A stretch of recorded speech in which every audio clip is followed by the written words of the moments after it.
नाम सैम मानेकशॉ, वो Indian soldier जो अगर इंडिया पाकिस्तान वॉर 1971 में इंडिया की तरफ से अगर नहीं लड़ता तो बांग्लादेश नाम का आज कोई देश ही नहीं होता और शायद इंडिया का भी हाल कुछ अलग सा होता। वो इंडियन सोल्जर जिसको नेशनल और इंटरनेशनल लेवल पर 14 अवार्ड मिले, इंक्लूड पद्म भूषण और पद्मश्री। इसके बावजूद उसकी डेथ पर कोई भी पॉलिटिशियन उससे मिलने नहीं आया सिवाय हमारे late president APJ Abdul Kalam के। ये इंडिया का लक था कि सैम मानेकशॉ जो अपनी शादी के बाद लाहौर जा रहे थे वो सिर्फ अपनी वाइफ के कहने पर मुंबई में रहने को तैयार हो गए, क्योंकि इन्होंने ही इंडिया के लिए 4 वॉर लड़ी और इंडिया ने सभी वॉर जीते। स्पेशली इंडिया पाकिस्तान 1971 का वो वॉर जिसने बांग्लादेश जैसे कंट्री को बनाया। वर्ल्ड वॉर 2 में जब सैम मानेकशॉ को 7 गोलियां लगी तो उनके पास के उनके साथी डेविड कोवान ने ये पूरी तरह मान लिया कि अब मानेकशॉ नहीं बचने वाले हैं और इसीलिए वो उनके पास जाकर उन्हें अपना मिलिट्री क्रॉस दे देते हैं, ये कहकर कि a dead person can not be awarded a military cross. इसके बाद उनके साथी शेर सिंह उन्हें हॉस्पिटल ले गए, लेकिन उनकी कंडीशन इतनी ज्यादा क्रिटिकल थी कि डॉक्टर ने उन्हें देखकर ये बोल दिया कि अब मानेकशॉ नहीं बचेंगे। लेकिन तभी एक डॉक्टर ने उनसे मजाकिया अंदाज में पूछा कि तुम्हें क्या हुआ है, तो इस पर मानेकशॉ ने मुस्कुराते हुए जवाब दिया कि मुझे एक खच्चर ने लात मार दी। वो डॉक्टर मानेकशॉ की इस सेंस ऑफ ह्यूमर से काफी इंप्रेस हुआ और फिर उनके लंग्स, लीवर और किडनी से 7 गोलियां निकालकर उनकी जान बचाई।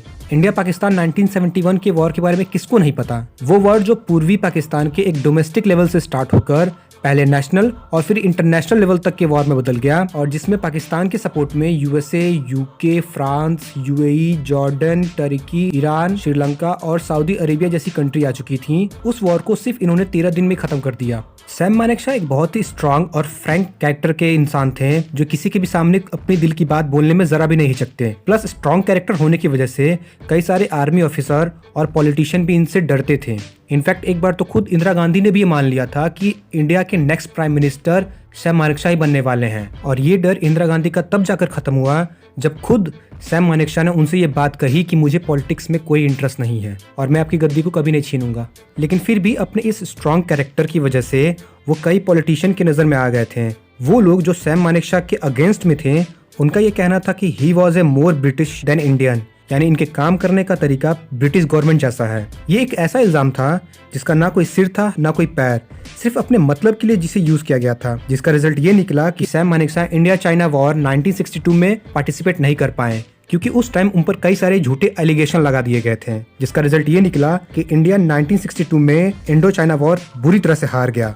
मैं ये नहीं कहता कि सिर्फ मानेकशॉ के होने से इंडिया वो वॉर जीत जाता, बट आई एम श्योर कि एंड रिजल्ट कुछ तो हमारे फेवर में जरूर आता।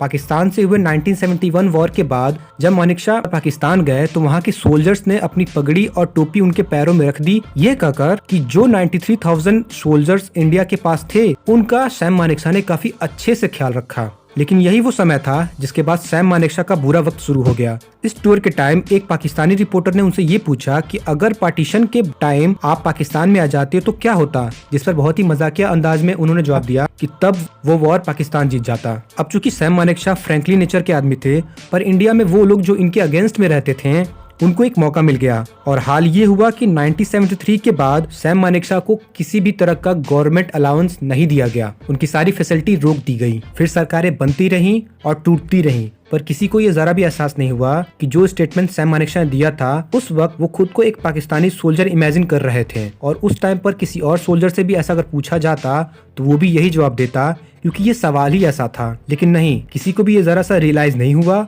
और लोगों ने उन्हें भुला दिया। 2007 में late president APJ Abdul Kalam जी को जब इनके बारे में पता चला तो वो इकलौते और आखिरी पॉलिटिशियन थे जिन्होंने उनसे मुलाकात की और उन्हें 1.5 करोड़ का चेक भी दिया, जिस पर सैम मानेकशॉ ने बड़े मजाकिया अंदाज में उनसे पूछा कि कहीं ये चेक बाउंस तो नहीं हो जाएगा। सैम मानेकशॉ अपने इस नेचर और अपनी इस काबिलियत की वजह से एक समय पर पूरे देश भर में जाने जाते थे, लेकिन 2008 में 27 जून को उनकी तमिलनाडु के एक हॉस्पिटल में डेथ हो गई। पर आज भी ये देश सैम मानेकशॉ का कर्ज नहीं चुका पाएगा, क्योंकि उनकी इतना कुछ करने के बावजूद भी इंडिया ने उन्हें कभी फेयरवेल दिया ही नहीं। सैम मानेकशॉ की अंतिम यात्रा इतनी साधारण निकली जिसे आप सोच भी नहीं सकते। आप मुझे कमेंट के थ्रू ये जरूर बताइएगा कि उनका लास्ट फेयरवेल कैसा होना चाहिए था, और अगर आपको ये मेरी मेहनत अच्छी लगी हो तो प्लीज इस चैनल को सब्सक्राइब जरूर करिएगा।